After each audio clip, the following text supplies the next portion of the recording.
love my babies. I never thought I would have kids. There's just some complications and stuff. You may have picked up on it in other stories. But I ended up getting pregnant with my daughter, which was a wonderful thing to me, not my ex-husband, because I really didn't think I would have kids, and he was one of those that ran around telling everybody he was sterile from some injury, so he wasn't going to, take responsibility for any pregnancies that come up. And started feeling bad and started feeling weird and took the pregnancy test, and hello, it's pink, and he took me and we had it double checked, and we had no place to live, no money, we'd been married 3 months, and he said, well, here's the option, are you keeping it or not? And I said, well, absolutely, I'm keeping it. And he says, well, you can get rid of the baby or you can get rid of me, because it's not going to be both of us. And if you choose to keep the baby, then I'm just going to take the car right now, and I'm just going to get it to 100 miles an hour, and I'm going to crash it into the first wall I can come to, and we're going to be done with this whole silliness, because I'm not going to be anybody's father. And I said, well, you can let me out, and you can go on with your life, and I'll do what I need to do, So anyway, there were other things that happened in between that, homelessness and blah, blah, blah. Other videos. I'm coming back to the birth. Finally make it. Keep my baby. 9 months. I go in to get checked. I'm hardly dilated to a 3, and the doctor says, oh, I'll just go on in, and I'm going to put you on some Pitocin, and you're just going to be good to go.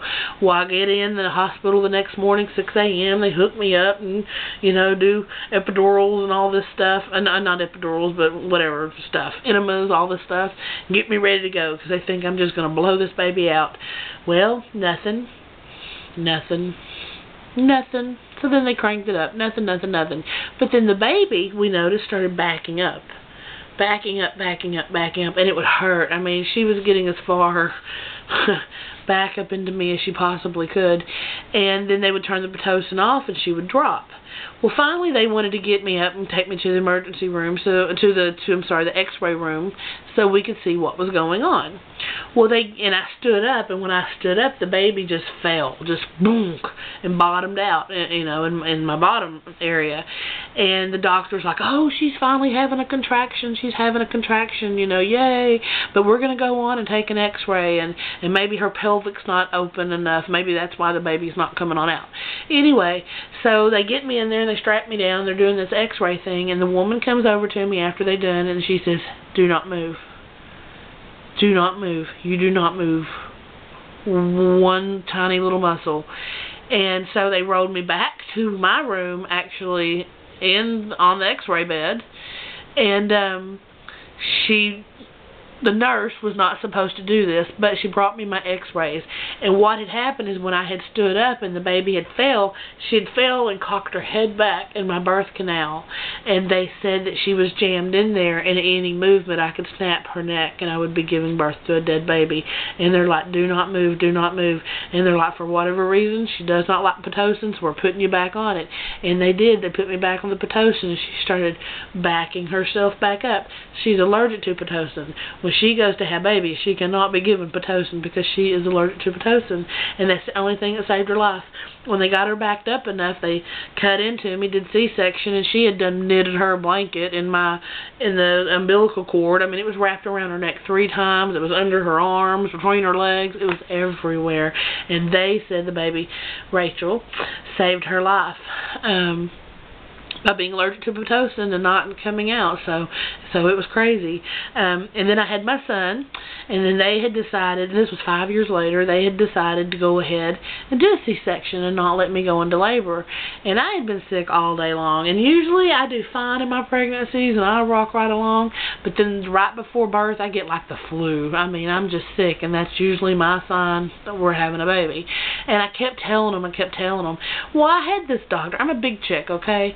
And I had this doctor who kept telling me that I did not know when my baby was due, and that I did not know when I got pregnant, and the baby was not as far along as I thought, that I just had so much fat that I thought I was further along. And I'm like, no, I know when I got pregnant, trust me. My husband was trying to prove something to his little brother who was in from the Navy and couldn't get none. My old man was trying to prove he could get it at the drop of a hat. Hello, I'm pregnant. I knew exactly when I got pregnant. And I had actually told him, I'd went on my last doctor's visit with him, and he said that he wasn't going to be able to be the doctor, he had to go, blah, blah, blah, do something else, but another one would come in, there'd be plenty of time to get re-situated with a new doctor and get to know him and have plenty of time before the baby comes. And this is like November, and I'm like, no, I'm going to have a baby. I said, I guarantee you I'm not going to have this baby any later than December 13th. If this baby comes later than December 13th, it'll be a shock to me. Well, they're like, whatever, you don't know what you're talking about. And they went on their way.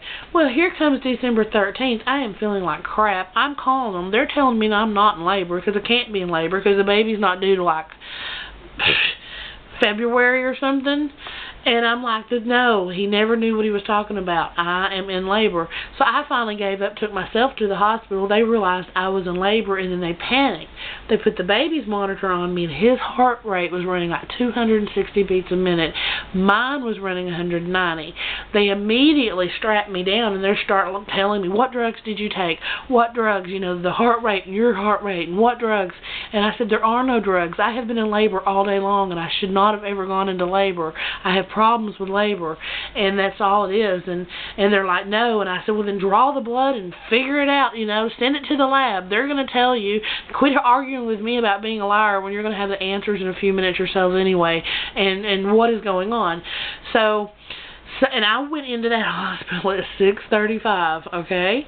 I had my son at 7:05 because we went in and everybody freaked out and the baby was in stress and they had to get him out of me, and they rolled me into this room that I don't even think was meant for operating. I remember laying back and they're strapping me down. I mean, everybody's strapping and people are washing my belly, and this one guy's in my ear and he's like, I'm going to knock you out, and I'm going to knock you out.